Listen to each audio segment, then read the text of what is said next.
Hello friends, welcome to Techcode channel. இன்னைக்கு நம்ம என்ன டாபிக் பார்க்க போறோம்னா ரியாக்டோட ஃப்ளக்ஸ் பத்தி பார்க்கலாம். ஃப்ளக்ஸ் வந்து ஒரு ஆர்கிடெக்சரல் பேட்டர்ன். இது எதுக்காக யூஸ் பண்றாங்கன்னா to manage data flow and state சேஞ்சஸ்க்காக யூஸ் பண்றாங்க. ஃப்ளக்ஸ் டெவலப் பண்ணது வந்து ஃபேஸ்புக். இது வந்து வைட்லி யூஸ் பண்ற ஒரு அப்ளிகேஷன். இந்த ரியாக்ட் அப்ளிகேஷன் வந்து டு கீப் டேட்டா ஃப்ளோவை ஆர்கனைஸ் ஆகும் எஃபிஷியன்ட்டாகவும் வச்சுக்கிறதுக்காக யூஸ் பண்றாங்க.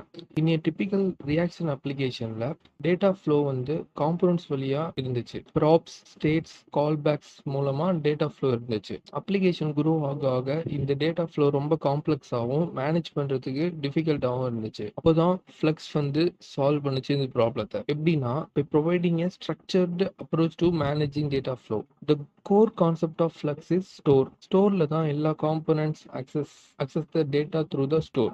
எல்லா காம்பனன்ட்ஸோட access எல்லாமே அந்த ஸ்டோர்ல தான் இருக்கும். இப்போ நம்ம components key components of the flux architecture பத்தி பார்க்கலாம். ஃபர்ஸ்ட் வந்து ஸ்டோர். இது வந்து ஒரு central location that holds the application state. It is responsible for managing the state and notifying components of changes. Second one வந்து ஆக்ஷன்.